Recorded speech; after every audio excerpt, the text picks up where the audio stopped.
إن الحمد لله نحمده ونستعينه ونستغفره ونعوذ بالله من شرور أنفسنا ومن سيئات أعمالنا من يهده الله فلا مضل له ومن يضلله فلا هادي له وأشهد أن لا إله إلا الله وحده لا شريك له وأشهد أن محمدا عبده ورسوله أما بعد فإن خير الحديث كتاب الله وخير الهدي هدي محمد صلى الله عليه وسلم وشر الأمور محدثاتها وكل محدثة بدعة وكل بدعة ضلالة وكل ضلالة في النار.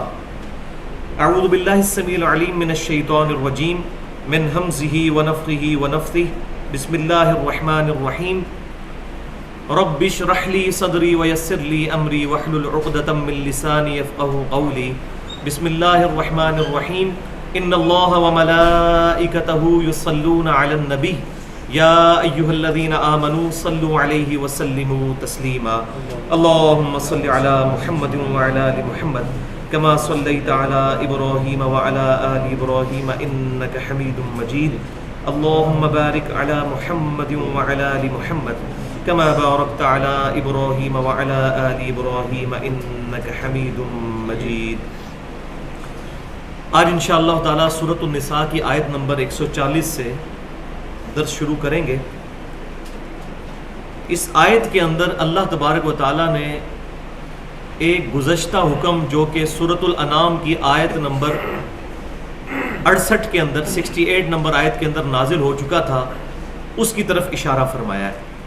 اور وہ خاص حکم کیا تھا کہ جب بھی تم کسی ایسی مجلس میں بیٹھو کہ جہاں پر شریعت کا مذاق اڑایا جا رہا ہو اور تم میں اتنی طاقت نہ ہو کہ ان کو روک سکو تو کم از کم اتنی دیر کے لیے وہاں سے اٹھ جاؤ یہاں تک کہ وہ اپنا ٹاپک بدل لیں. ظاہر ہے کہ مسلمان جب مکی دور میں تھے اس وقت مسلمانوں کو قتال کرنے کی اجازت نہیں تھی, پیسیو ریزسٹنس تھی اس وقت. تو اس دوران یہی حکم تھا کہ ہاتھ تو اٹھا نہیں سکتے, اتنے مضبوط نہیں ہو, وہ دعوت کا کام وہیں رک جانا تھا. تو اللہ تعالیٰ نے حکم فرمایا کہ کم از کم اتنا ضرور کرو کہ اس شیطانی ماجگاہ سے دور چلے جاؤ جہاں پر اللہ اور اس کے رسول صلی اللہ علیہ وسلم کی تعلیمات کا مذاق اڑایا جا رہا ہو. تو تعویل خاص کے اعتبار سے تو یہ صحابہ کرام علیہم رضوان کے بارے میں ہے, لیکن تعویل عام کے اعتبار سے قیامت تک کے لیے ہر مسلمان کے لیے اس آیت کے اندر ہدایت موجود ہے. بسم اللہ الرحمن الرحیم. وقد نزل علیکم فی الکتاب, اور بے شک کتاب کے اندر یہ حکم نازل ہو چکا ہے ان اذا سمعتم آیات اللہ یکفر بہا, کہ جب تم سنو کہ اللہ تبارک و تعالیٰ کی آیات کا انکار کیا جا رہا ہے, وَيُسْتَهْزَأُ بِهَا, اور اس کا مذاق اڑایا جا رہا ہے, فَلَا تَقْعُدُوا مَعَهُمْ, تو ایسے لوگوں کے پاس ہرگز مت بیٹھو, حَتَّى يَخُوضُوا فِي حَدِيثٍ غَيْرِهِ, یہاں تک کہ وہ کسی اور بات میں مشغول ہو جائیں. یعنی جب اپنا ٹاپک وہ چینج کر لیں پھر تم ان کے پاس بیٹھ سکتے ہو, ورنہ وہاں بیٹھ کر ان کو انڈورس نہ کرو. یہاں بھی ہو جاتا ہے, اسی لیے میں بھائیوں کو منع کرتا ہوں کہ ایسے جو فتنہ پرور لوگ ہیں ان کی مجلس میں نہ جایا کریں کہ جہاں آپ کا بیٹھنا اور بات نہ کرنا ان کے لیے دلیل بن جائے کہ جی فلاں صاحب بھی بیٹھے ہوئے تھے تو کیوں نہیں بولے کہ بخاری اور مسلم میں نماز کا طریقہ کیا لکھا ہوا ہے, یا تو پھر اتنے دلیر ہوں گے وہاں پر بولیں. کیونکہ یہ جو مسلمان ہیں ظاہر ہے کہ یہ معاذ اللہ ہمارا یہ عقیدہ تو نہیں یہ منافق ہیں یا معاذ اللہ یہ کافر ہیں یا خوارج ہیں, کلمہ گو مسلمان ہے, تعویل کی غلطی لگی ہوئی ہے. تو ان کے سامنے تو ضرور اعلان حق بلند کرنا ہوگا, یا کم از کم اتنی دیر کے لیے اٹھ جایا جائے جب کہ قرآن اور سنت کا مذاق اڑایا جا رہا ہو. اب سختی کیا آئی اس پر, انکم اذم مثلہم, ورنہ تم بھی ان میں شمار کیے جاؤ گے اگر تم وہاں سے نہیں ہٹے تو. ان اللہ جامع المنافقین والکافرین فی جہنم جمیعا, بے شک اللہ تعالی منافقین کو اور کافروں کو دونوں کو جمع کر دے گا دوزخ کے اندر. تو میں نے پہلے بھی بتایا تھا کہ سورہ النساء کا جو مرکزی ٹاپک ہے وہ منافقین کو ایڈریس کرتا ہے. اور ظاہر ہے کہ یہ آیات اسی کو سمجھ آئیں گی کہ جو دعوت کے میدان میں جڑا ہوا ہے، کیونکہ جب بھی کوئی دعوت اٹھتی ہے تو سب لوگ اس دعوت کو قبول نہیں کرتے. بعض لوگ دل سے قبول کرتے ہیں اور بعض انکار پر اتر آتے ہیں. جو انکار پر اترتے ہیں وہ کافر ٹھہرتے ہیں، جو انبیاء کرام علیہ السلام کی مخالفت کرتے ہیں. اور جن میں اتنی جرت نہیں ہوتی کہ وہ مخالفت کر سکیں تو وہ دوغلی پالیسی اختیار کر لیتے ہیں اور وہی منافق ہوتے ہیں. ان کے اندر برٹل فیکٹس آف لائف جو ہیں ان کو فیس کرنے کی ہمت نہیں ہوتی. اگر یہ ہو تو وہ ظاہر ہے کہ ایمان کیوں نہ لے آئے، لیکن وہ نہ اپنے رشتہ داروں کی مخالفت کر سکتے ہیں اور نہ واضح طور پر اہل ایمان کی مخالفت کر کے اپنے لیے دشمنی کھڑی کر سکتے ہیں. تو وہ دو کشتیوں کے مسافر بن جاتے ہیں، وہ ہوتے ہیں منافقین. ان کی نشانیاں آگے آ رہی ہیں. الذین یتربصون بکم، منافقین کون ہیں؟ جو کہ اس انتظار میں ہیں. کس انتظار کے اندر ہے؟ کہ آگے دیکھتے ہیں کہ کیا معاملہ ہوتا ہے. مسلمان غالب آئے تو ان کے ساتھ مل جائیں گے، اگر کافر غالب آئے تو ان کے ساتھ مل جائیں گے. جڑا جتے ہو دے نال، جس کو پنجابی میں کہا جاتا ہے. فَإِن كَانَ لَكُمْ فَتْحٌ مِّنَ اللَّهِ، اور اگر تمہیں کوئی فتح نصیب ہو جاتی ہے اللہ تبارک و تعالیٰ کی طرف سے، قَالُوا أَلَمْ نَكُمْ مَعَكُمْ، تو پھر یہ منافق کہتے ہیں مال غنیمت حاصل کرنے کے لیے کہ ہم تمہارے ساتھ نہیں تھے، ہم تو بیک پہ آپ کو سپورٹ کر رہے تھے. کیا ہوا اگر ہم قتال میں شامل نہیں ہوئے؟ پیچھے تو ہم آپ کے ساتھ تھے، اندروں تے اسی تہاڈے نال سا. وَإِن كَانَ لِلْكَافِرِينَ نَصِيبٌ، اور اگر کافروں کا نصیب ہو جائے کسی معاملے میں کہ کافر غلبہ پا جائے مسلمانوں پر، تو ظاہر ہے یہ تو دوغلی پالیسی والے لوگ ہوتے ہیں. تو جب کافر غلبہ پا جاتے ہیں تو پھر یہ کافروں سے کیا کہتے ہیں؟ قالوا الم نستحوذ علیکم، وہ کافروں سے کہتے ہیں کیا ہم تم پر غالب نہیں آ گئے تھے؟ قریب تھا کہ ہم تمہاری گردنیں اتار دیتے اس وقت. یہ تو ہم نے مسلمانوں کو سپورٹ نہیں کیا اس لیے تم جیت گئے ہو مسلمانوں سے، ورنہ اگر اس وقت ہم مسلمانوں کا ساتھ دے دیتے، جیسے عبداللہ بن ابی 300 منافقین لے کے غزوہ احد میں الگ ہو گیا تھا، تو یہ منافقین پھر لوگوں کو یہی کہتے تھے کہ جو غزوہ احد کے اندر مسلمانوں کو شکست کا سامنا کرنا پڑا ہے اس میں ہمارا بھی کردار ہے، اگر ہم نہ نکلے ہوتے تو دیکھو کتنے مضبوط ہوتے مسلمان. معاذ اللہ، استغفر اللہ. تو کہتے ہیں کیا ہم تم پر غالب نہیں آ گئے تھے؟ وَنَمْنَعْكُمْ مِنَ الْمُؤْمِنِينَ، اور ہم نے تمہیں مومنین سے بچایا نہیں ہے. اگر ہم ان کے ساتھ ہوتے تو تمہیں ان کے ساتھ مل کر مارتے. ہم نے تو ایسا کوئی گیم چلائی کہ ہمارے نکلنے کی وجہ سے مسلمانوں کے حوصلے بھی پست ہو گئے، اس وجہ سے تمہیں ان پر غلبہ نصیب ہوا ہے. اس جیت کے اندر ہماری بھی کنٹریبیوشن شامل ہے. اب اللہ تعالیٰ کی طرف سے دھمکی سن لیں. فَاللَّهُ يَحْكُمُ بَيْنَكُمْ يَوْمَ الْقِيَامَةِ، پس اللہ ان منافقوں کا فیصلہ قیامت والے دن کر دے گا. وَلَن يَجْعَلَ اللَّهُ لِلْكَافِرِينَ عَلَى الْمُؤْمِنِينَ سَبِيلًا، اور ہرگز نہیں بنائے گا اللہ تعالیٰ کافروں کے لیے مسلمانوں پر غالب آنے کا راستہ. لیکن مسلمان کون سے؟ مومنین کہا گیا. یعنی اگر مومن کامل الایمان ہوئے اور اللہ اور اس کے رسول صلی اللہ علیہ وسلم کی نافرمانی نہ کی تو ہمیشہ مومنین ہی غالب رہیں گے.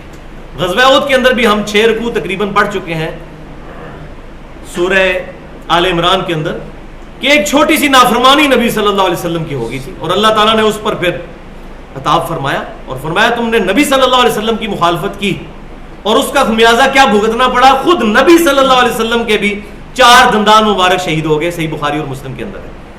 یعنی نبی صلی اللہ علیہ وسلم ان میں موجود ہیں، اس کے باوجود آپ صلی اللہ علیہ وسلم کی نافرمانی کرنے کی وجہ سے نہ صرف مسلمانوں کو نقصان ہوا بلکہ نبی صلی اللہ علیہ وسلم کو بھی تکلیف اٹھانی پڑی. آج تو نبی صلی اللہ علیہ وسلم ہم میں موجود نہیں، اور آج ہم اگر آپ صلی اللہ علیہ وسلم کی نافرمانیاں کریں گے، آج ہمیں آپ صلی اللہ علیہ وسلم کی دعائیں بھی حاصل نہیں ہیں جس طرح صحابہ کرام کو ان کی موجودگی میں حاصل تھی، تو ہمارا تو بیڑا غرق ہوگا. یہ ہے صحیح جس کو اجتہاد کہا جاتا ہے. یہ اجتہاد ہے اسلام کے اندر کہ نبی صلی اللہ علیہ وسلم جب موجود تھے، صحابہ کرام علیہ رضوان نے بد نیتی کے ساتھ نہیں، اپنے بھول پان کے اندر جو کچھ بھی کیا اس کی سزا بھگتنی پڑی صحابہ کرام کو بھی اور نبی صلی اللہ علیہ وسلم کو بھی تکلیف اٹھانی پڑی.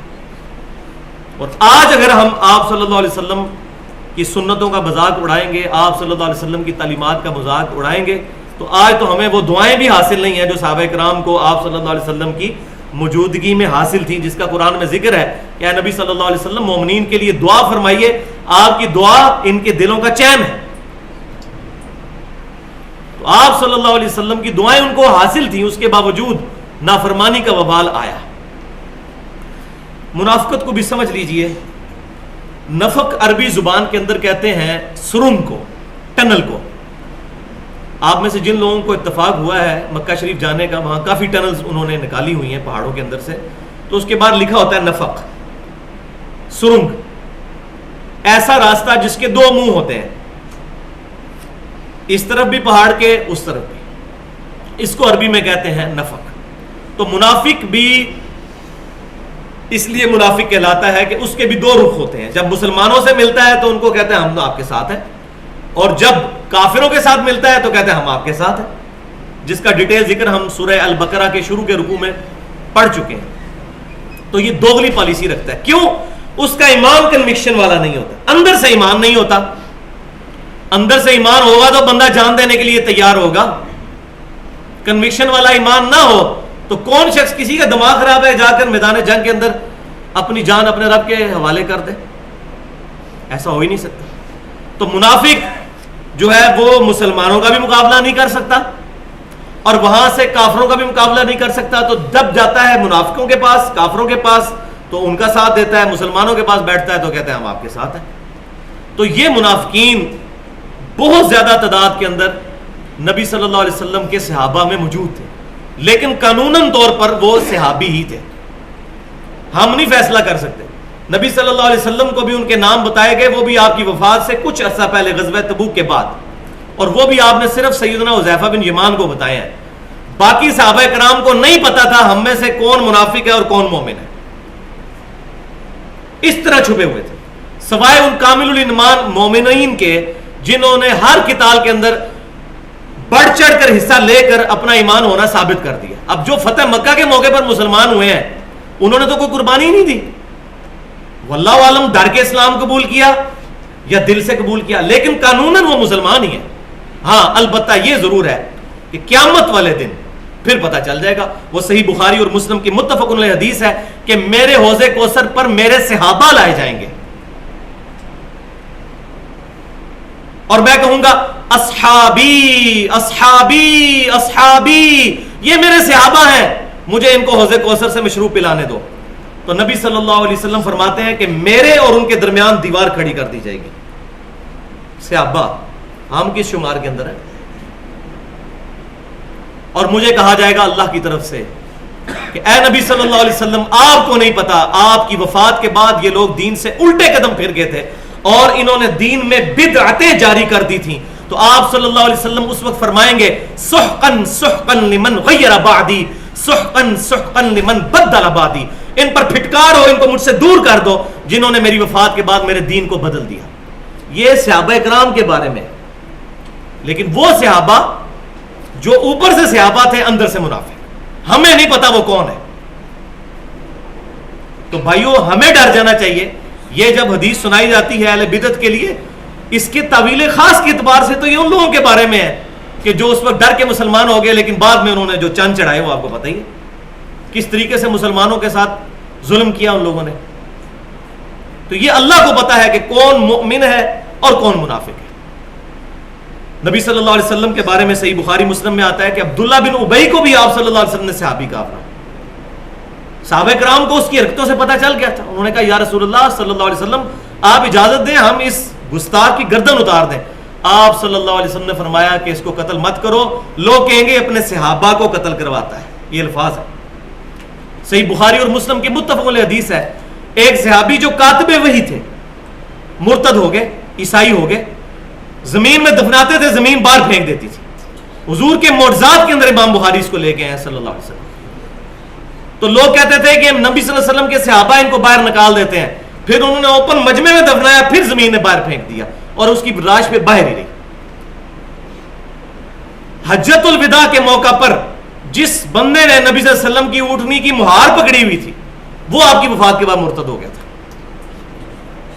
بھائیو بڑا نازک معاملہ ہے. اور مجھے وہ بات بالکل دل کو لگتی ہے جو اصحاب صفا میں سے سیدنا ابو درداء رضی اللہ تعالیٰ عنہ کا قول ہے سنن طبرانی کے اندر کہ اللہ کی قسم کوئی شخص اس بات سے مطمئن نہیں ہو سکتا کہ موت کے وقت تک اس کا ایمان سلامت رہے گا یا نہیں رہے گا. اس لیے ہمیں یہ دعا مانگتے رہنا چاہیے. بخاری اور مسلم کی متفق علیہ حدیث ہے، جو سورۃ البقرہ کی آخری 2 آیات رات کو سونے سے پہلے پڑھ لے تو اس کے لیے کفایت کر جائیں گی. جو ان کے اندر مانگا گیا اللہ تعالیٰ اس کو عطا فرما دے گا. اور وہ تجدید ایمان ہی ہے. آمن الرسول بما انزل الیہ من ربہ والمؤمنون کل آمن باللہ وملائکتہ وکتبہ ورسلہ لا نفرق بین احد من رسلہ. تو یہ تجدید ایمان ہے. تو منافق کنوکشن والا ایمان نہ ہونے کی وجہ سے دو رخی کا شکار ہو جاتا ہے، اور اسی کو اردو میں کہا جاتا ہے بغیر پیندے کے جو لوٹا ہوتا ہے. جو یہ ٹرم ابھی سیاست میں بھی آ گئی ہے، لوٹا. جس لوٹے کے نیچے پیندہ نہ لگا ہوا ہو تو وہ ادھر کبھی ادھر لڑکتا ہے کبھی ادھر لڑکتا ہے. تو یہ آج ہمارے سیاسی لیڈرز میں بھی آپ کو مثال نظر آتی ہے کہ تھوڑے سے پیسے لگاتے ہیں ادھر سے ادھر ادھر سے ادھر مفادات کی خاطر. تو یہ ہمیشہ ہیومن انسٹنکٹ میں یہ چیز رہی ہے کہ انسان اپنے مفاد کی خاطر، دنیاوی مفاد کی خاطر آخرت کو داؤ پہ لگا دیتا ہے. اسی لیے قرآن پاک میں کیٹاگوریکل مینشن کیا گیا بل تؤثرون الحیات الدنیا والآخرۃ خیر وابقی. بلکہ تم دنیا کی زندگی کو چاہتے ہو اور اصل چیز یہ ہے کہ آخرت بہتر ہے اور باقی رہنے والی ہے. ان ھذا لفی الصحف الاولی. بھائی یہ ایک ہی بات تھی کانٹے کی جو پچھلے صحیفوں میں بھی تھی. صحف ابراہیم و موسیٰ، چاہے ابراہیم علیہ السلام کے صحیفے ہوں یا موسیٰ علیہ السلام کے صحیفے، ایک ہی بات تھی کہ دنیا پرستی سے اجتناب. اور وہ یاد کر لیں حدیث صحیح بخاری اور مسلم کی، اے اللہ محمد صلی اللہ علیہ وسلم اور آل محمد صلی اللہ علیہ وسلم کو بس اتنا ہی رزق دینا کہ ان کے جسم اور روح کا رشتہ برقرار رہے.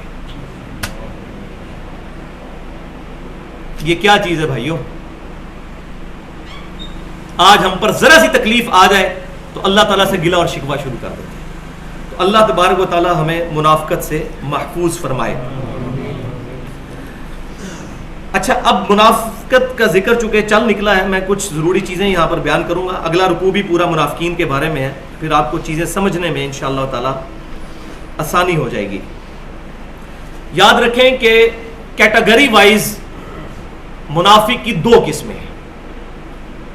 ایک ہے اعتقادی منافق جس کا عقیدہ ہی منافقانہ ہے، اوپر سے مسلمان اندر سے کافر، نمازیں بھی پڑھتا ہے، سارے کام کرتا ہے. وہ آگے آ جائیں گی احادیث کہ منافقین بھی جماعت کے ساتھ نماز ادا کیا کرتے تھے اس ڈر سے کہ کہیں ہمیں پتہ نہ چل جائے ہمارا کہ ہم منافق ہیں. تو پہلی چیز منافقت کی کیٹیگری میں اعتقادی منافق جس کا عقیدہ منافقانہ ہو، جیسے عبداللہ بن ابی. دوسرا ہے عملی منافق جو عقیدے میں مسلمان ہی ہے لیکن اس کے اعمال منافقین والے ہیں، جو اگر آپ برا نہ مانیں تو اکثر مسلمان ہو چکے ہوئے ہیں. اور یہ میں خود نہیں کہہ رہا، یہ حدیث شریف کے تحت، میں حدیث وہ پڑھ بھی دیتا ہوں بخاری اور مسلم کی. لیکن جب کلمہ گو اہل قبلہ، اور آج کے دور میں تو ظاہر ہے کہ دونوں منافقین جو ہوں گے، چاہے اعتقادی ہو چاہے وہ عملی ہو، دونوں کو ہم قانونی طور پر مسلمان ہی کہیں گے، کیونکہ وہی کے اترنے کا سلسلہ تو بند ہو چکا ہے. کسی کا دل تو ہم چیر کے نہیں بتا سکتے. آج کی ڈیٹ میں تو دونوں ہی مسلمان کہلائیں گے. بہرحال جو اہل قبلہ ہے، اہل کلمہ ہے، ہمارے ساتھ نمازیں پڑھتا ہے، اگر اس کو کہیں تعویل کی غلطی لگ گئی اس کو منافق نہیں کہہ سکتے. یہ خوارج کا طریقہ ہے کہ وہ اہل قبلہ اور اہل کلمہ کی تکفیر کرتے تھے. جیسے بخاری اور مسلم میں آتا ہے ڈیٹیل کے ساتھ خوارج کے بارے میں احادیث. صحابہ اکرام علیہ رضوان کو وہ کافر کہتے تھے. وہ کہتے تھے ایکسز آف ایول 3 ہے، 3 ایکسز آف ایول ہے، علی، معاویہ اور عمر بن عاص رضی اللہ عنہم اجمعین معاذ اللہ. ان تینوں کو مار دیا جائے تو مسلمان سیدھے ہو جائیں گے، اور تینوں کے لیے انہوں نے 3 بندے مقرر کر دیے. بائی چانس سیدنا علی ہی نماز کے لیے اس دن نکلے تھے، سیدنا معاویہ کی طبیعت ٹھیک نہیں تھی، عمر بن عاص ویسی مسجد میں نہیں آئے نماز پڑھنے کے لیے، بوڑھے ہو چکے تھے، سیدنا علی کو شہید کر دیا. تو وہ کلمہ گو تھے. اور یہ ابن ملجم جس نے شہید کیا سیدنا علی کو، اس نے سیدنا عمر کے دور میں بہت فتوحات کی ہوئی تھی، مسلمان تھا، بس تعویل کی غلطی لگ گئی، دماغ خراب ہو گیا، اور اپنے فہم میں وہ یہ سمجھتا تھا میں نے نیکی کا کام کیا. بالکل اسی طرح جس طریقے سے سیدنا عثمان غنی رضی اللہ تعالیٰ عنہ کو شہید کرنے والے لوگ صحابہ میں سے تھے. جن میں ٹاپ آف دا لسٹ سیدنا ابو بکر کا بیٹا تھا محمد بن ابی بکر. ان کی حدیثیں بھی ہیں بخاری مسلم میں. بعد میں انہوں نے توبہ بھی کر لی تھی. آج ہم ان کو رضی اللہ تعالیٰ عنہ ہی کہتے ہیں, احترام کرتے ہیں. لیکن یہ ہے کہ بس جب بندے کا دماغ پھرنے لگے تو پتہ نہیں چلتا. اللہ تعالیٰ سے پناہ مانگتے رہنا چاہیے کہ اللہ تعالیٰ ہمارے ایمان کی حفاظت فرمائے. تو عملی منافق وہ ہوگا جس کا عمل منافقانہ ہوگا. اب تو ہمیں سامنے نظر آ گیا کہ یہ منافق ہے, تب بھی ہم اس میں منافق نہیں کہہ سکتے. کیوں؟ کہ یہ شریعت کی تعلیمات کے خلاف ہے. کوئی شخص جھوٹ بولتا ہے تو وہ اللہ کی لعنت کا مستحق ہو جاتا ہے. قرآن پاک میں لعنت اللہ علی الکاذبین. لیکن اگر کوئی میرے سامنے جھوٹ بولے, اس کو میں یہ نہیں کہوں گا تو لعنتی ہے. کیوں کہ نبی صلی اللہ علیہ وسلم نے اہل قبلہ اہل کلمہ پر لعنت کرنے سے منع فرمایا ہے. حتیٰ کہ اہل سنت کا یہ متفقہ منہج ہے کہ یزید بن معاویہ جس نے اہل بیت کے ساتھ ظلم کیا, ہم اس پر لعنت نہیں بھیجتے. برا بلا اسے کہتے ہیں سب کچھ, لیکن لعنت اس لیے نہیں بھیجتے کہ وہ اہل کلمہ تھا. اگر اللہ تبارک و تعالیٰ چاہے تو اسے معاف کر سکتا ہے, لعنت نہیں کر سکتا. کسی مسلمان پر لعنت نہیں کر سکتا. آج کوئی شخص صحابہ اکرام کو گالی نکالتا ہے, وہ خود لعنت کا مستحق ہو جائے گا. ہم اس کو لعنتی نہیں کہہ سکتے, ہم خود فتویٰ نہیں لگا سکتے. البتہ اس کا یہ مطلب ہی نہیں ہے کہ جو لعنت والے کام کرے گا تو وہ لعنت کا مستحق نہیں ہوگا. صحیح مسلم کے اندر حدیث موجود ہے, پورا چیپٹر ہے, اور سنن طبرانی کے اندر تو بڑی ڈیٹیل کے ساتھ ہے کہ جس نے اہل مدینہ کو ڈرایا, دھمکایا یا ان کا مال لوٹا, اس پہ اللہ کی لعنت, اللہ کے فرشتوں کی لعنت اور تمام لعنت کرنے والوں کی لعنت. اسی کے تحت احمد بن حنبل کہتے تھے کہ یزید لعنت کا مستحق ہوا ہے, لیکن خود نہیں بھیجتے تھے کہ اہل مدینہ کے ساتھ جو واقعہ حرہ کے اندر کیا, تو ہم بھیج نہیں سکتے لعنت کسی کو. اسی طریقے سے کسی مسلمان میں یہ نشانیاں پائی بھی جاتی ہوں, اس کو ہم یہ نہیں کہیں گے یہ منافق ہے, اور ویسے بھی نہیں کہنا چاہیے کیونکہ اس میں سے کچھ ہمارے اندر بھی موجود ہوں گی. یہ سن لیں, صحیح بخاری اور مسلم کی متفق علیہ حدیث ہے کہ منافق کی 4 نشانیاں ہیں. یہ شیشہ سامنے رکھ لیں اور اپنی شکل ہم دیکھنا شروع کر دیں. 4 نشانیاں ہیں, ان میں سے ایک بھی پائی جاتی ہو تو وہ منافق ہے, اور 4 پائی جاتی ہو تو پکا منافق ہے. ایک پائی جاتی ہو تو منافق ہے جب تک کہ اس سے رجوع نہ کر لے. وہ 4 نشانیاں کیا ہیں؟ پہلی نشانی یہ ہے کہ امانت اس کے پاس رکھوائی جائے تو وہ خیانت کرے. امانت فزیکلی ٹینجیبل فارم میں بھی ہو سکتی ہے, یا کسی سے آپ مشورہ کرتے ہیں, اس سے اپنے دل کا راز کہتے ہیں اور وہ آپ کا راز لیک کر دیتا ہے, یہ بھی خیانت ہے. یا کسی کے پاس مال رکھواتے ہیں اور وہ آپ کو واپس نہیں کرتا, یہ بھی امانت میں خیانت ہے. دوسرا, بات کرے تو جھوٹ بولے, جھوٹ اس کی زبان پہ فی البدی جاری ہو, جس طرح آج اکثر مسلمانوں کی حالت ہو چکی ہے. فی البدی جھوٹ بولتے ہیں, عادت, انٹینشن نہیں ہوتی, نکل جاتا ہے زبان سے. کیوں کہ آپ خود بھی سوچیں, انسان جھوٹ کیوں بولتا ہے؟ جب انسان حقیقت کو فیس نہیں کر سکتا, اس کو ڈر لگتا ہے کہ اس کو میں نے سچی بات کر دی نا تو یہ میرا منہ توڑے گا. کوئی وعدہ کیا ہوا تھا اور آپ نے جان بوجھ کے وعدہ توڑ دیا تو وہ بہانہ کرے گا. تو منافق بھی تو یہی ہوتا ہے کہ وہ برٹل فیکٹس آف لائف کو فیس نہیں کر سکتا, اسی لیے منافقت اختیار کرتا ہے. تو یہ تو ہمارا دل بھی گواہی دیتا ہے کہ وہ منافق ہی ہونا چاہیے جو بات کرے اور جھوٹ بولے. اور یہاں مجھے وہ حدیث بھی یاد آ گئی جامعہ ترمذی کی کہ آپ صلی اللہ علیہ وسلم صحابہ اکرام علیہم رضوان کو مختلف گناہوں سے ڈرا رہے تھے, ٹیک لگا کے بیٹھے ہوئے تھے. فرمایا یہ نہ کرنا, یہ نہ کرنا, یہ نہ کرنا. پھر آپ صلی اللہ علیہ وسلم ٹیک چھوڑ دی اور آگے ہو کے بیٹھ گئے, اٹینٹو ہو کے.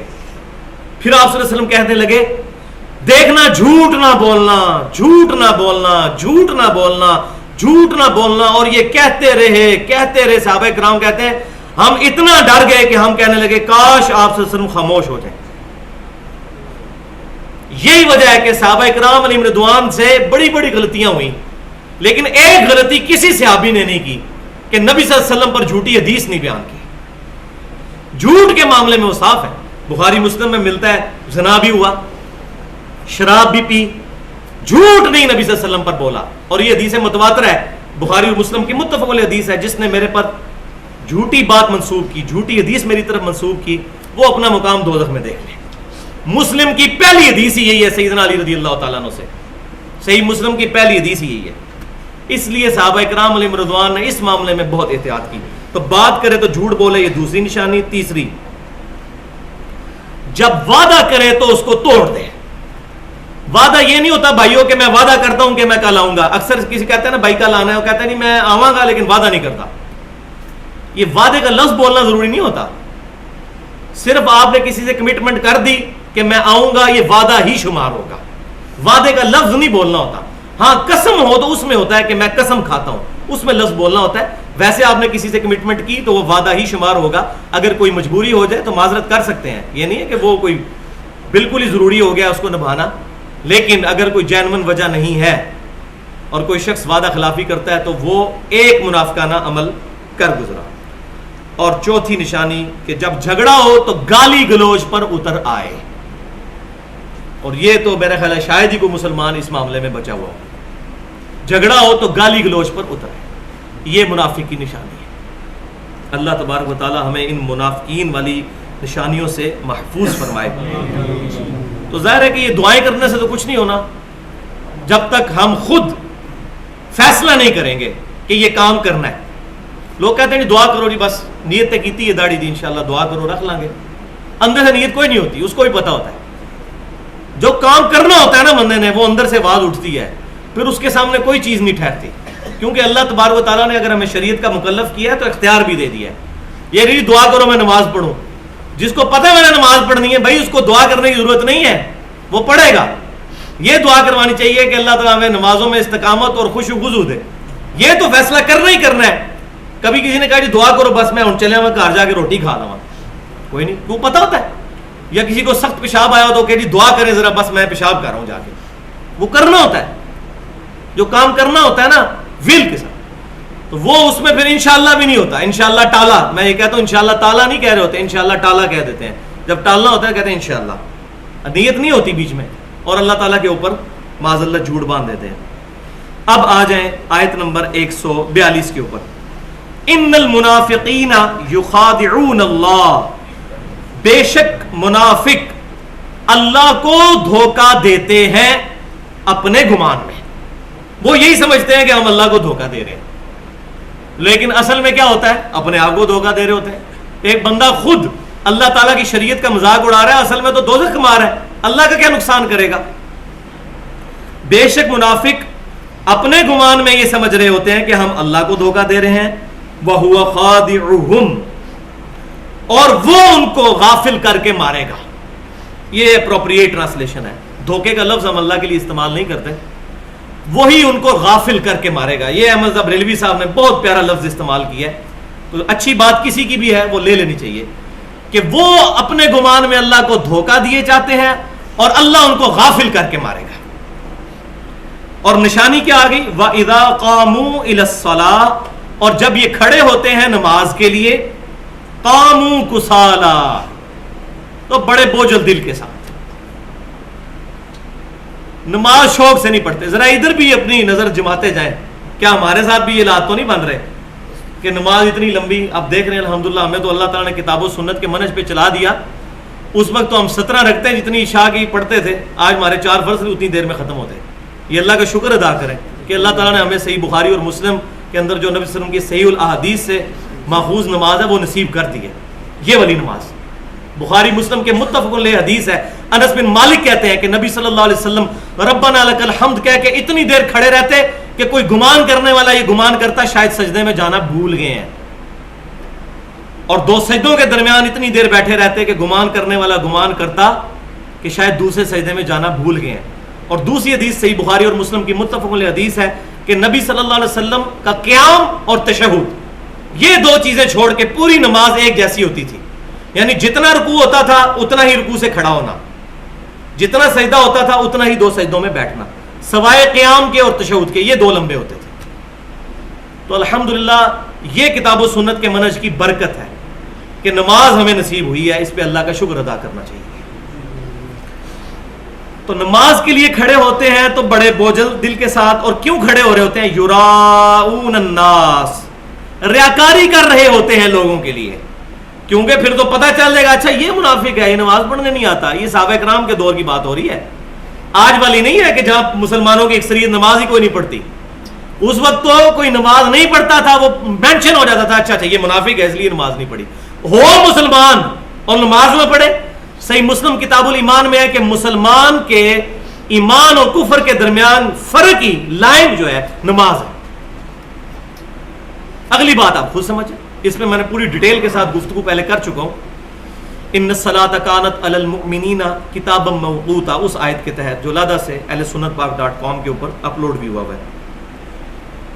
لوگوں کو دکھانے کے لیے نماز پڑھتے ہیں, ولا یذکرون اللہ الا قلیلا, اور اس میں اللہ کا ذکر بھی کرتے ہیں تو بڑا تھوڑے, پورے ہی پورا کرتے ہیں ذکر, سبحان ربی العظیم سبحان ربی العظیم سبحان ربی العظیم.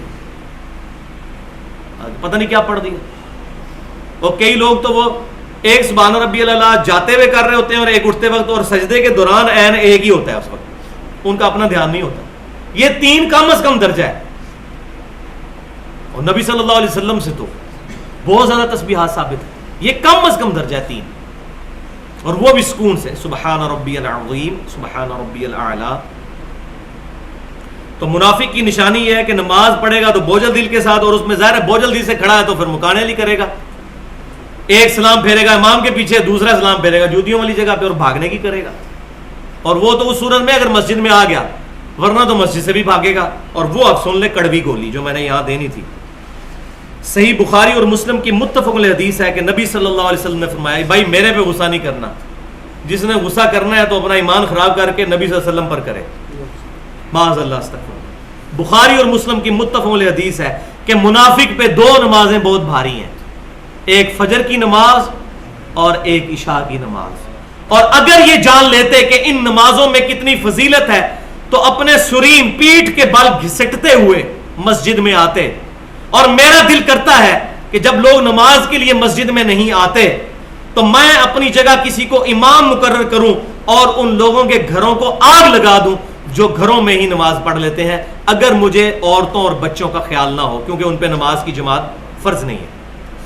کتنے یہ رحمت للعالمین صلی اللہ علیہ وسلم کا گاڑا فتویٰ, رحمت للعالمین صلی اللہ علیہ وسلم کا, ان لوگوں کے گھروں کو آگ لگا دو. آپ صلی اللہ علیہ وسلم رحمت للعالمین ہے اپنی ذات کے پوائنٹ آف ویو سے, آپ پر کسی نے بھی زیادتی کی معاف کر دی, لیکن جہاں شریعت کی حد آئی وہ صحیح بخاری میں سن لیں. اسامہ بن زید حضور صلی اللہ علیہ وسلم کے منہ بولے بیٹے کا بیٹا, لاڈلا ترین. جس طرح سیدنا حسن حسین سے نبی صلی اللہ علیہ وسلم محبت کرتے تھے, اسی طرح حضرت اسامہ سے, یہ تینوں حضور صلی اللہ علیہ وسلم کے ساتھ ہوتے تھے, کوئی فرق نہیں کرتے تھے آپ صلی اللہ علیہ وسلم. اسامہ بن زید کی سفارش کروائی, صحابہ کی ضرورت نہیں ہو رہی کہ حضور کو سفارش کریں, ایک فاطمہ نامی عورت نے چوری کر لی, کسی صحابی کی ضرورت نہیں ہو رہی, اسامہ بن زید کو آگے کیا کہ آپ حضور صلی اللہ علیہ وسلم سے سفارش کریں کہ یہ سردار کی بیٹی ہے, اس کو چھوڑ دیا جائے, کوئی اور علاج تجویز کر دیا جائے. تو آپ صلی اللہ علیہ وسلم نے فرمایا تم سے پہلی قومیں اسی لیے ہلاک ہوئی تھیں کہ امیروں کے لیے اور قوانین, غریبوں کے لیے کوئی اور. اللہ کی قسم اگر میری بیٹی فاطمہ بھی چوری کرتی تو میں اس کے ہاتھ بھی کٹوا دیتا. بالکل سیدھا سادہ فتویٰ, سخت فتویٰ. اور دوسری حدیث صحیح مسلم کی, یہ آگے جناب صحابی کا فہم, اور صحابی بھی عام نہیں. صحیح بخاری کے اندر ایک صحابی رضی اللہ تعالیٰ عنہ کا قول ہے صحیح سند کے ساتھ صحیح بخاری کے اندر کہ نبی صلی اللہ علیہ وسلم کی صحابہ کرام میں سب سے زیادہ سنت کی پیروی کرنے والا کوئی شخص تھا, وہ عبداللہ بن مسعود تھے رضی اللہ تعالیٰ. پہلے 10 مسلمانوں میں سے, شروع سے مسلمان. اور صحیح بخاری میں موجود ہے کہ صحابہ کرام کہتے ہیں جو نیا مسلمان ہوتا تھا وہ سمجھتا تھا عبداللہ بن مسعود حضور صلی اللہ علیہ وسلم کے اہل بیت میں سے ہیں, یہ اور ان کی والدہ فریکوینٹلی آنا جانا. اور صحیح بخاری میں ہی موجود ہے کہ آپ صلی اللہ علیہ وسلم کی مبارک جوتیاں سفر کے دوران سیدنا عبداللہ بن مسعود رضی اللہ تعالیٰ عنہ اپنے ساتھ رکھتے تھے. آپ کا نام پڑ گیا تھا یا صاحب النعلین, یہ بخاری کے اندر موجود ہے. سیدنا عبداللہ بن مسعود کے فضائل والے چیپٹر میں صاحب النعلین. ایک شخص ابو دردہ رضی اللہ تعالیٰ عنہ کو شام ملنے کے لیے گیا, انہوں نے کہا شام کیا لینے آئے ہو, کیا کوفے میں وہ شخص موجود نہیں جو حضور کی جوتیاں اٹھاتا تھا سفر و حضر میں, ہر وقت حضور صلی اللہ علیہ وسلم کے ساتھ ہوتا تھا, عبداللہ بن مسعود. انہوں نے کہا ہے. اور وہاں کوفے میں وہ شخص نہیں عمار بن یاسر جس کے بارے میں نبی صلی اللہ علیہ وسلم نے فرمایا تھا کہ اللہ تبارک و تعالیٰ اس کو شیطان سے محفوظ رکھے. انہوں نے کہا ہاں ہے. تو ان کا پھر ادھر کیا کرنے آؤ اتنے بڑے بڑے صحابہ کو چھوڑ کر. یہ وہ عبداللہ بن مسعود. اب ان کا فتویٰ ذرا سن لیں صحیح مسلم کے اندر. یقین کریں کہ مجھے کنوکشن والا ایمان نماز کی جماعت کا, تکبیر اولیٰ کے اہتمام کا اس حدیث کی وجہ سے ملا جو عبداللہ بن مسعود کا قول ہے صحیح مسلم کے اندر. عبداللہ بن مسعود رضی اللہ تعالیٰ عنہ کہتے ہیں کہ نبی صلی اللہ علیہ وسلم کے مبارک زمانے میں، یہ صحیح مسلم میں ہے، کہ ہم باجماعت نماز کا اتنا اہتمام کرتے تھے کہ یا تو منافق ہی جماعت سے پیچھے رہتا تھا، یا کوئی شخص اتنا لاغر ہو جاتا تھا کہ وہ مسجد میں نہیں آ سکتا تھا. حتیٰ کہ صحابہ اکرام علیہم رضوان میں سے اگر کوئی شخص 2 بندوں کے سہارے گھسٹتا ہوا مسجد میں آ سکتا تو جماعت سے مسجد میں نماز پڑھتا تھا، کہیں اسے منافق نہ سمجھ لیا جائے. پھر عبداللہ بن مسعود رضی اللہ تعالیٰ آگے فرماتے ہیں اس کے ساتھ ہی کہ اللہ تبارک و تعالیٰ نے تمہارے نبی صلی اللہ علیہ وسلم کی سنتیں، ہدایت کی واضح راہیں تمہارے لیے رکھی ہیں، باجماعت نماز کو لازم پکڑ لو، یہ نبی صلی اللہ علیہ وسلم کی سنت ہدا ہے، اور جو شخص اس کو چھوڑ دے گا وہ گمراہ ہو جائے گا. یہ دیکھیں، یہ عبداللہ بن مسعود رضی اللہ تعالیٰ عنہ کا فتویٰ صحیح مسلم کے اندر. 5 نمازیں باجماعت ادا کرو، یہ نبی صلی اللہ علیہ وسلم کی سنت ہدا ہے، اور ساتھ یہ بھی الفاظ ہیں کہ یہ اللہ نے آپ کو عطا فرمائی، جو اس کو چھوڑ دے گا وہ گمراہ ہو جائے گا.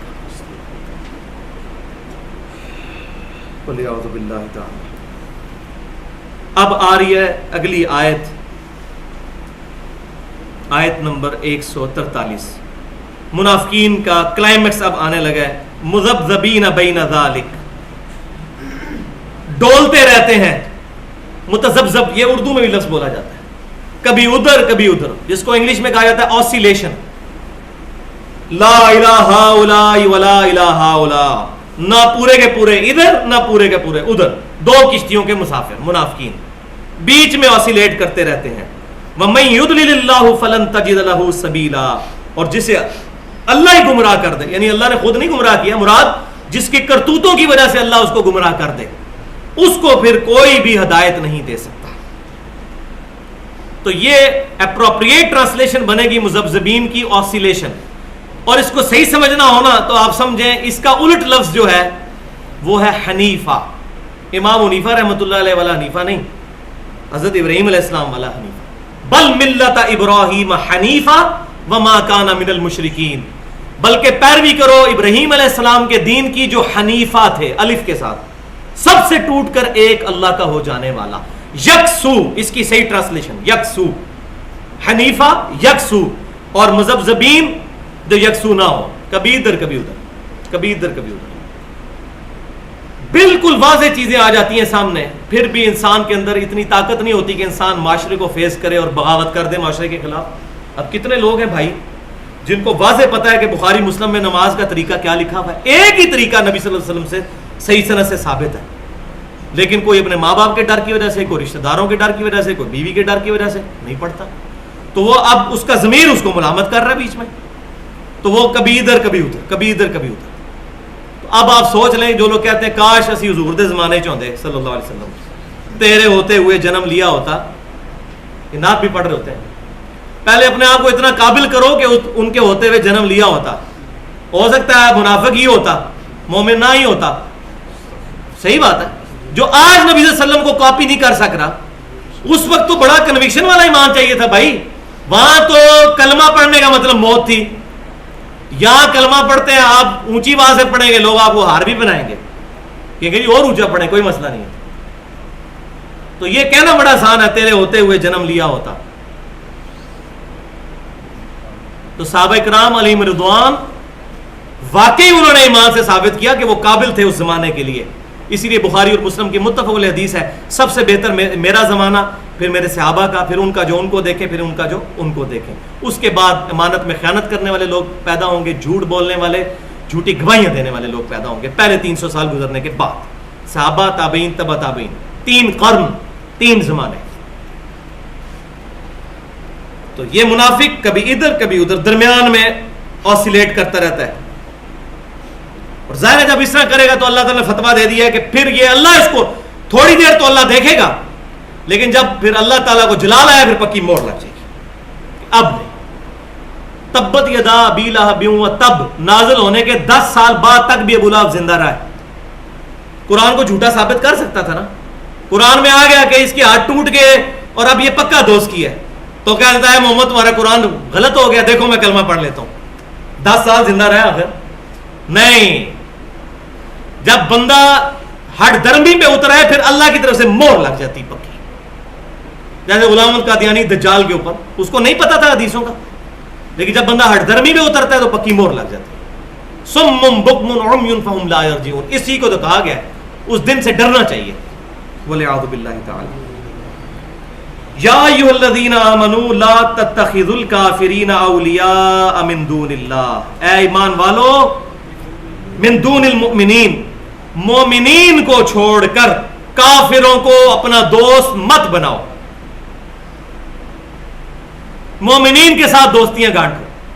یہ آج ہمارے حکمرانوں کے لیے بھی ہے, جو پہلے بھی پچھلی دفعہ آیت گزر چکی کہ عزت کے لیے کافر کے پاس جاتے ہیں. عزت تو اللہ کے پاس ہے, اور یہ کہتے ہیں ان کی دوستی میں ہمارا فائدہ ہے, حالانکہ دوستی میں نقصان ہی اٹھایا آج تک. اللہ تعالیٰ فرما رہا ہے کہ مومنین کو چھوڑ کر کافروں کے ساتھ دوستیاں نہ گانٹو. اتریدون ان تجعلوا للہ علیکم سلطانا مبینا, کیا تم یہ چاہتے ہو کہ تم اللہ تعالیٰ کی ہاں اپنے خلاف دلیل پکی کر لو, کہ اللہ تعالیٰ قیامت دن میں تمہیں پکڑ لے کہ تو دنیا میں کافروں کے ساتھ دوستیاں گانٹتا تھا. اللہ تعالیٰ فرما رہا ہے یہ تو میرے ہاتھ ایک ثبوت آ جائے گا. کیا تم یہ چاہتے ہو کہ کافروں سے دوستیاں کر کے اللہ کے حضور حجت تمام کر لو اپنے خلاف؟ یہاں یہ یاد رکھیے گا, اگر کوئی کافر سے دوستی اس لیے کرتا ہے نا کہ اس سے دین کی دعوت پہنچانی ہے, یہ معاملہ الگ ہے. جو آج ہمارے حکمران کر رہے ہیں یا سیاسی لیڈر کر رہے ہیں, یہ دین کے لیے نہیں کر رہے, یہ دنیا پرستی کے لیے. یہ ان دوستیوں کو حرام کرا. اس طرح کی دوستی کسی سے بھی کی جا سکتی ہے دین کی دعوت کی نیت سے. اب آ رہا ہے گاڑے فتوے والی آیت, 145 نمبر آیت, منافقین کے بارے میں سب سے سخت ترین آیت. ان المنافقین فی الدرک الاسفل من النار, بے شک منافقین دوزخ کی سب سے نچلی گھاٹی کے اندر, کافروں سے بھی نیچے. ولن تجد لہم نصیرا, اور وہاں کسی کو اپنا مددگار نہیں پائیں گے. والعیاذ باللہ تعالی. دیکھ لیں منافقین کے اوپر کتنا غصہ ہے, کیونکہ منافقین دونوں نقصان کرتے ہیں نا. کافر تو سامنے نظر آ گیا, منافق تو مسلمانوں کی جڑیں بھی کھوکھلی کرتے ہیں, مسلمانوں کے ساتھ ہوتے بھی ہیں اور نہیں بھی ہوتے, الٹا نقصان کا باعث ہے ان کا ساتھ ہونا.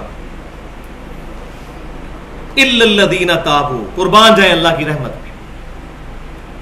قرآن پاک میں ہی گزر چکا, وَكَتَبَ عَلَى نَفْسِهِ الرَّحْمَةِ. صحیح بخاری کتاب التوحید میں ہے کہ جب اللہ تعالیٰ نے مخلوق کو پیدا کیا تو اپنے عرش پر ایک عبارت لکھ لی کہ میری رحمت میرے غضب پہ بھاری رہے. دیکھ لیں اتنی سخت وعید سنانے کے بعد بھی الا الذین تابوا, ایکسیپشن آ گئی. ہاں اگر کوئی سچے دل سے توبہ کر لے, وَأَصْلَحُوا, اور خالی توبہ استغفار کی تسبیح نہ پھیرے, تسبیح کرنا بہت اچھا کام, لیکن اپنی اصلاح بھی کرے. وَاعْتَصَمُوا بِاللَّهِ, اور پھر اللہ سے چمٹ جائے. اللہ سے چمٹنا کیا ہوگا؟ وَاعْتَصِمُوا بِحَبْلِ اللَّهِ جَمِيعًا وَلَا تَفَرَّقُوا, جو صحیح مسلم میں غدیر خم کی حدیث ہے. پہلی چیز اللہ کی کتاب ہے, اس میں ہدایت ہے, اس میں نور ہے. تم اللہ کی کتاب کو پکڑو, اپنا تعلق اس کتاب کے ساتھ مضبوط کرو. اللہ کی کتاب اللہ کی رسی ہے, جو اس کو پکڑے گا وہ ہدایت پہ ہے, جو اس کو چھوڑ دے گا گمراہ. اللہ کی رسی ہے یہ. اور دوسری چیز میرے اہل بیت, میں اپنے اہل بیت کے معاملے میں تمہیں اللہ سے ڈراتا ہوں, میں اپنے اہل بیت کے معاملے میں تمہیں اللہ سے ڈراتا ہوں, یعنی ان سے حسن سلوک کرنا. صحیح مسلم میں 4 حدیثیں اوپر تلے, کتاب الفضائل چیپٹر میں 6225, 226, 227 اور 228, غدیر خم کی حدیث. تو اصلاح کرنے کے بعد پھر چمٹ جائے اللہ سے. وَأَخْلَصُوا دِينَهُمْ لِلَّهِ, اور پھر خالصتاً اپنے دین کو اللہ کے لیے کر لے, مخلص بن جائے اندر سے, خالی اوپر سے نہیں.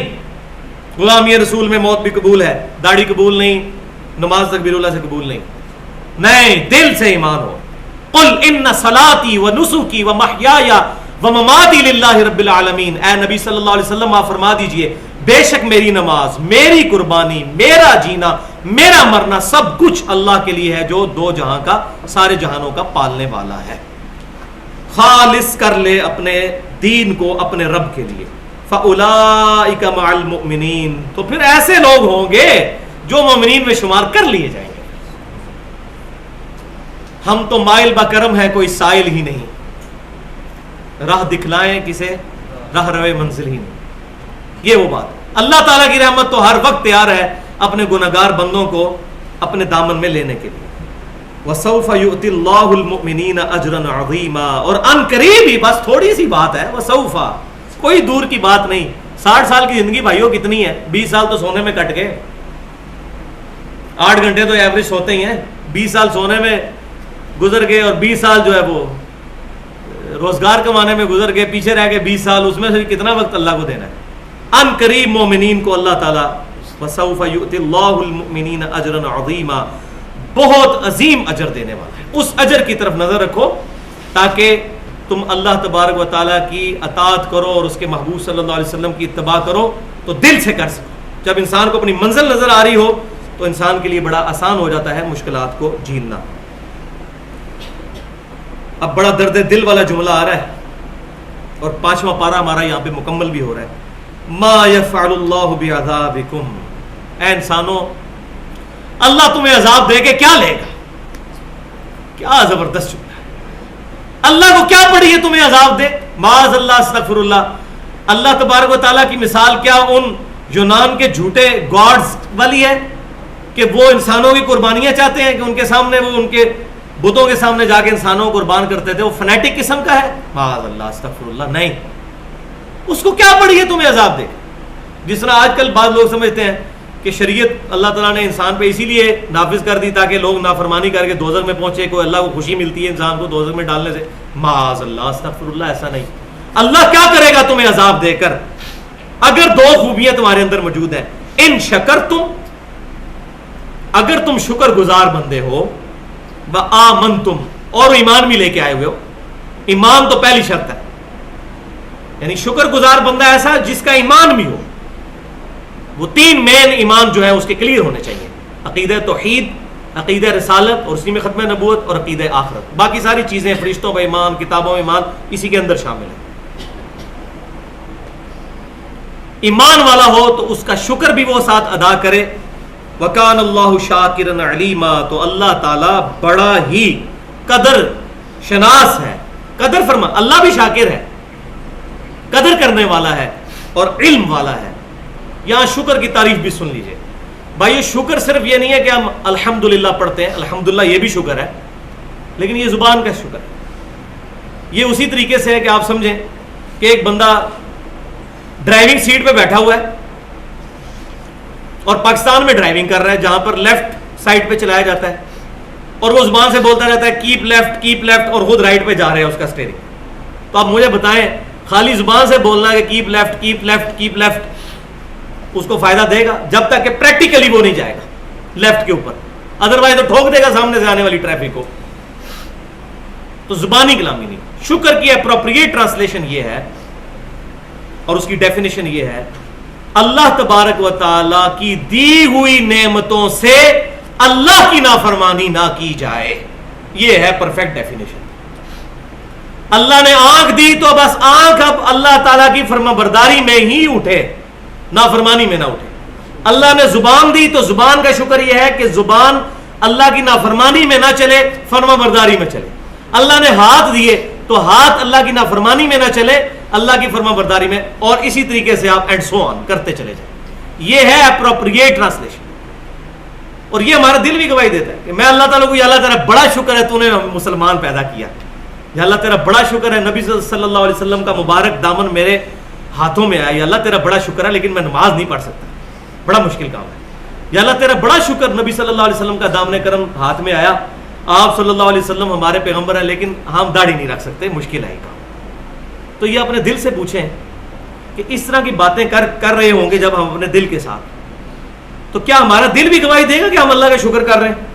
یہ جو ہم بچپن سے ریڈیو اور ٹی وی پہ سنتے آ رہے ہیں کہ جی بس جی یہ قرآن کے اندر ہی ہدایت ہے, جی اللہ کا شکر ہے اس نے ہمیں مکمل نظام یاد دے دیا ہے, اس کا آج تک ہمیں کوئی فائدہ ہوا ہے؟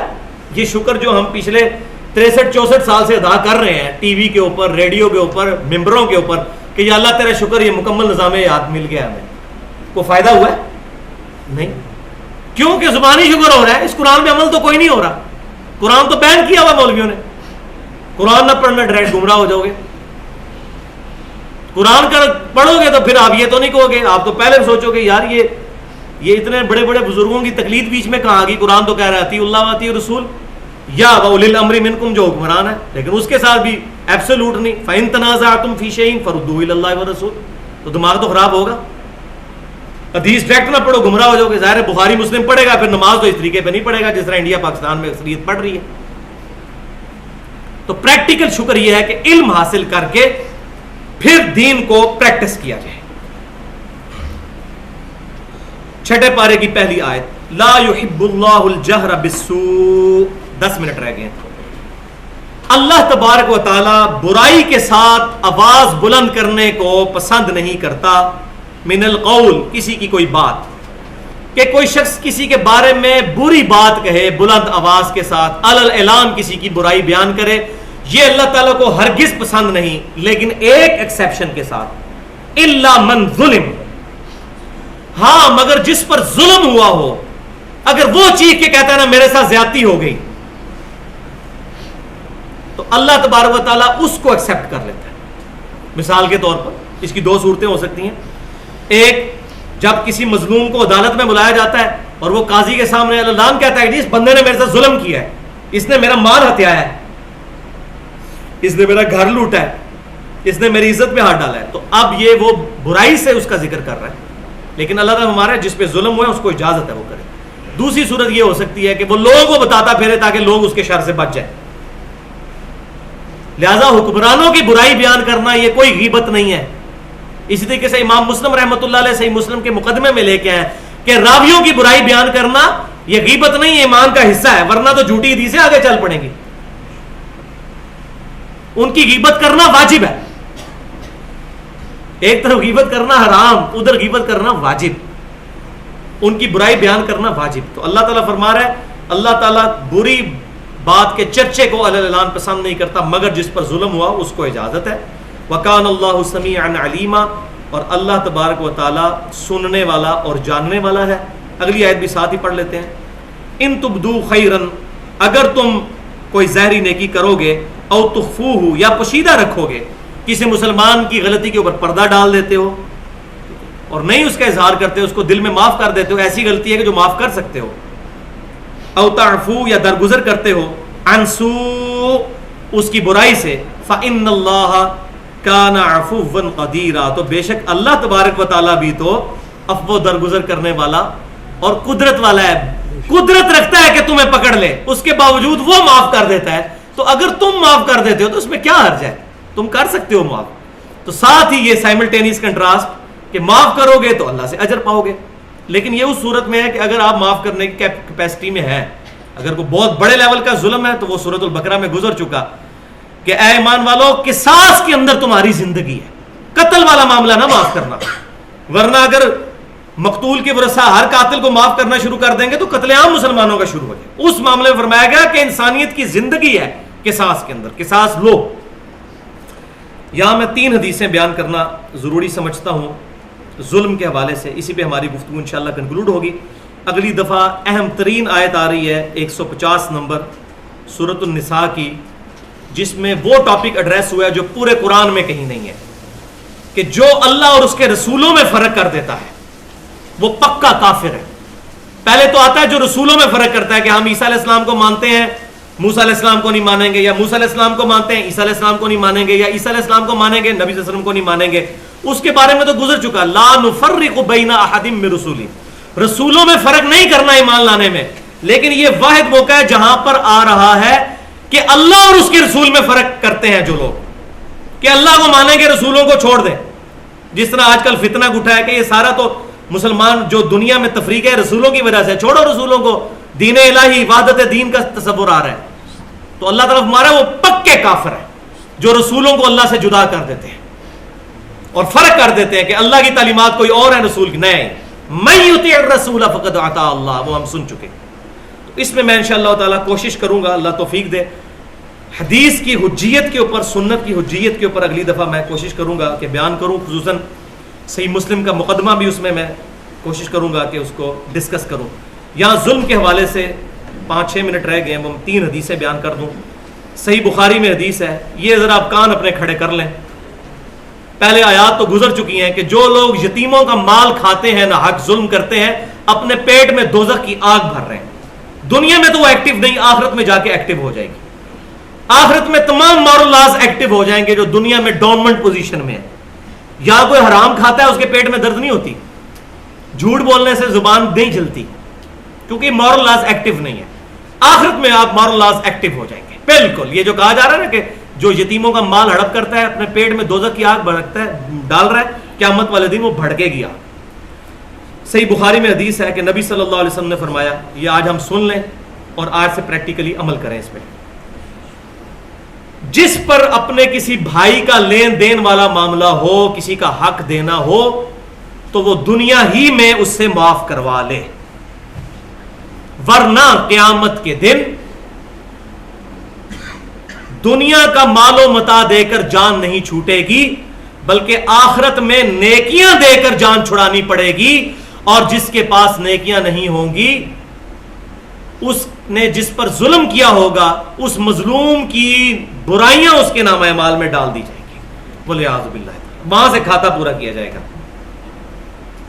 دوسری حدیث صحیح مسلم کی, نبی صلی اللہ علیہ وسلم نے فرمایا, اے میرے صحابہ علیہم رضوان, جانتے ہو مفلس کون ہے؟ تو صحابہ کرام علیہم رضوان نے کہا کہ اے اللہ کے نبی صلی اللہ علیہ وسلم, ہم تو مفلس اور غریب اسی کو سمجھتے ہیں جس کے پاس دنیا کا مال و متاع نہ ہو, درہم و دینار نہ ہو. تو آپ صلی اللہ علیہ وسلم نے فرمایا, میری امت کا مفلس وہ ہے جو قیامت والے دن نماز اور زکوٰۃ, صدقات اور بڑی نیکیوں کے ساتھ آیا, لیکن اس حال میں آیا. اب 5 چیزیں آپ صلی اللہ علیہ وسلم نے بیان کی. نمبر 1 کہ اس نے کسی مسلمان کو گالی دی ہوئی. گالی سے دیکھیں, گالی بھی ظلم ہے, فزیکلی نہیں ہے لیکن انٹلیکچولی تو ہے نا, سینسز کے اوپر تو ہے ظلم, ٹینشن تو دے دی اگلے کو. گالی دی یا کسی پر بہتان لگایا, جھوٹا الزام, یا کسی کا مال کھایا, 3 ہو گئے. نمبر 4 کسی کا خون بہایا. خون بہانے میں قتل کرنا بھی ہو سکتا ہے اور ویسے کسی کو زخمی کرنا بھی. اور نمبر 5 کسی کو مارا پیٹا ناجائز. اب دنیا میں تو بدلہ نہیں لے سکتا, کوئی مالک, کوئی سیٹ اپنے نوکر کو ڈانٹ لے ناجائز, اس پہ چڑھائی کرے تو ظاہر بدلہ نہیں لے سکتا, بیچارہ کمزور ہے. تو فرمایا جس کے اندر یہ خرابیاں دنیا میں ہوئیں, کسی کو گالی دی یا کسی پہ بہتان لگایا یا کسی کا مال کھایا یا کسی کا خون بہایا یا کسی کو مارا پیٹا, تو قیامت والے دن اس کی نیکیاں لے کر مظلوم کے نامہ اعمال میں ڈالی جائیں گی. اور جب وہ نیکیاں دینے سے بھی نامہ اعمال اس کا خالی ہو جائے گا اور ابھی کھاتا رہتا ہوگا, تو اس مظلوم کے گناہ اس کے کھاتے میں ڈال دیے جائیں گے, پھر اسے دوزخ میں پھینک دیا جائے گا. یہ الفاظ ہے اس میں, بخاری میں دوزخ کے الفاظ نہیں تھے, مسلم میں موجود ہے, دوزخ میں پھینک دیا جائے گا. اور تیسری حدیث بھی صحیح مسلم کی ہے کہ نبی صلی اللہ علیہ وسلم نے فرمایا کہ قیامت کے دن ہر حقدار کو اس کا حق دلایا جائے گا, حتیٰ کہ اگر سینگ والی بکری نے دنیا میں بغیر سینگ والی بکری کو بھی سینگ مارا ہوگا, تو اللہ تعالیٰ قیامت والے دن اس بکری کو سینگ دے دے گا جس کے دنیا میں سینگ نہیں تھے, کہ وہ بدلہ اپنا اتار لے بکری کو. تو یہ بھائی سمجھ لیں, یہ ہم اپنی داڑھیوں سے اور اپنی پگڑیوں سے اور اپنی نمازوں سے عوام کو دھوکہ دے سکتے ہیں بڑے اچھے طریقے سے, اور اپنے خوبصورت چہروں سے, اللہ کو نہیں دے سکتے. اور معذرت کے ساتھ میں نے اکثر پریکٹسنگ مسلمانوں کو دیکھا ہے کہ حقوق العباد کے معاملے میں وہ بہت ویک ہوتے ہیں. دوسری طرف بے دین لوگ ہیں جو حقوق العباد کے معاملے میں این جی اوز بنا لیتے ہیں اور شرک بھی کرتے ہیں اور ساری برائیاں کرتے ہیں. وہ کہتے ہیں جی حقوق اللہ معاف ہو جائیں گے, پتہ نہیں ان کو کس نے گارنٹی دے دی ہے. ہمیں تو صرف 10 بندوں کی گارنٹی پتہ ہے, اشرا مبشرہ کی, ان کو پتہ نہیں کس نے دے دی ہے. اور دوسری طرف مولوی ہیں جو زیادہ زور دیتے ہیں حقوق اللہ کے اوپر, اور حقوق العباد والے معاملے میں اللہ معافی دے ان کے حالات کیا ہوتے ہیں, اللہ ماشاء اللہ نیک لوگ بھی موجود ہیں, لیکن ان کا میں ذکر اس لیے کرتا ہوں کہ یہ دین کا سمبل ہے. اور میں ایمانداری سے بات کرتا ہوں, آج بھی اگر آپ انالیسس کریں تو جتنے آپ داڑھی والے اور بغیر داڑھی والوں کا اور پریکٹسنگ مسلمانوں اور بغیر پریکٹسنگ مسلمانوں کا کمپیریزن کریں تو آپ کو پریکٹسنگ مسلمان ہی زیادہ پروپورشن میں اچھے ملیں گے بنسبت دوسروں کے. یہ ہوتا ہے وہ ذرا سامنے نظر آ جاتے ہیں, جیسے وہ پنجابی میں وہ ایک لطیفہ بھی مشہور ہے کہ ایک وہ داڑھی والا تھا, بڑی تیزی سے سائیکل چلا رہا تھا تو ٹکر مار دی اس نے کہا داڑھی رکھی ہے, تکدا نہیں. تو اس نے کہا بھائی داڑھی رکھی ہوئی ہے, بریک تو نہیں ہے یہ. تو بات ہے داڑھی والے بندے ویسے ہی ڈومیننٹ ہو جاتے ہیں، ہونا بھی چاہیے ان کو، ظاہر ہے سمبل ہے. اگر انہوں نے پریکٹیکلی یہ اناؤنسمنٹ کی دی ہے کہ ہم اللہ کے لیے کھڑے ہیں اور ہم انصاری اللہ ہیں، اپنے نبی صلی اللہ علیہ وسلم کی دعوت لے کے کھڑے ہوئے ہیں، تو پریکٹیکلی ان کا عمل بھی ہونا چاہیے اس کے. لہٰذا داڑھی والے بندے کو، پگڑی والے بندے کو، پریکٹسنگ مسلمان کو زیادہ احتیاط کی ضرورت ہے بنسبت دوسرے مسلمان کے، کیونکہ اس کو لوگ کوٹ کریں گے یہ بھی جناب کرتا ہے، یہ بھی فلاں کام کرتا ہے. وہ بڑے نماز والے ویکھے نے جی باہر آ کے وہ بھی ڈنڈی مار دیں، تسی مار دو برابر. تو نیکی اپنی جگہ رہے گی، داڑھی رکھنا اپنی جگہ نیکی ہے. اگر وہ داڑھی رکھ کے بھی برائی کرتا ہے یہ نہیں کہ داڑھی کا ثواب ختم ہو جائے گا، وہ اپنی جگہ رہے گا، نمازوں کا ثواب اپنی جگہ رہے گا، لیکن اس کی وجہ سے دین کی جو بدنامی ہوگی اس کا وبال اس کے سر پر ہوگا. اس میں آخری حدیث صحیح بخاری اور مسلم کی متفق علیہ حدیث سنا دیتا ہوں، یہ ہمارے 14 طبق روشن کر دے گی. نبی صلی اللہ علیہ وسلم اعتکاف میں بیٹھے ہوئے تھے، یہ میں نے بیان نہیں کرنی تھی، اللہ تعالیٰ نے ابھی ذہن میں ڈال دی. اعتکاف بیٹھے ہوئے تھے اور رات تھی، اور آج تو اسٹریٹ لائٹس ہوتی ہیں، بالکل اندھیرا. تو نبی صلی اللہ علیہ وسلم ایک عورت کے ساتھ باتیں کر رہے تھے مسجد کے دروازے پر، پھر اس عورت کے ساتھ آپ غائب ہو گئے اور تھوڑی دیر بعد واپس آئے. راستے میں صحابہ کرام علیہ رضوان کھڑے ہوئے تھے، انہوں نے دیکھ لیا کہ نبی صلی اللہ علیہ وسلم کسی عورت کے ساتھ یہاں گئے تھے اور اب آپ صلی اللہ علیہ وسلم واپس آئے ہیں.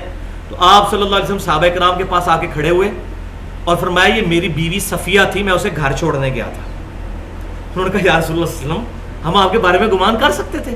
تو آپ صلی اللہ علیہ وسلم نے فرمایا کہ بے شک شیطان انسان کے جسم میں اس طرح چلتا ہے جیسے خون چل رہا ہے، اور نبی کے بارے میں بدگمانی کر لیتے تو پکے کافر ہو جاتے.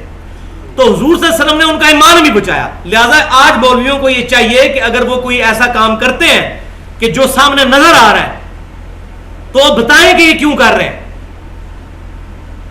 ادروائز تو لوگ اس کو کوٹ کریں گے کہ یہاں یہ توکل اللہ کی بات کر رہے ہیں جی، جیڑی رات کا برج لکھی ہے وہ باہر نہیں، جیڑی باہر ہے وہ برج نہیں، اور حالت یہ ہے کہ 10 باڈی گارڈ رکھے ہوئے ساتھ. دیکھ لینا، وہ تو لوگ پوچھیں گے. پھر آیت بھی پڑھ رہے ہوں گے الا ان اولیاء اللہ لا خوف علیہم ولا هم یحزنون، اور سامنے باڈی گارڈ بھی ساتھ ہوں گے. تو پھر لوگوں کو کلیئر کریں کہ آپ اس طرح کے ولی نہیں ہیں، سیدنا عمر رضی اللہ تعالیٰ والے ولی نہیں ہیں آپ، خام خائی آپ دعوے کرتے پھرتے ہیں. میں نے دیکھے ہیں کتنے پیر ہیں، کتنے مولوی ہیں جن کو دیکھا ہے باڈی گارڈ نماز پڑھ رہے ہوتے ہیں تو وہ ساتھ کھڑے ہوئے ہوتے ہیں کہ نماز پڑھتے ہوئے نا ان کو مار دے کوئی. تو پھر یہ ٹائٹل چھوڑے الا ان اولیاء اللہ لا خوف علیہم ولا هم یحزنون. سبحانک اللہم وبحمدک اشہد ان لا الہ الا انت استغفرک واتوب الیک. اللہ تعالیٰ جو حق بات میں نے کہی ہمارے دلوں میں راسخ فرمائے، اگر کوئی غلط بات میرے منہ سے نکل گئی تو ہمارے دلوں سے معاف کر دے. کتاب و سنت اور اجماع کی تعلیمات کو حجت مانتے ہوئے اس پہ عمل کرنے اور دوسروں تک پہنچانے کی توفیق عطا فرمائے. وما علینا الا البلاغ المبین.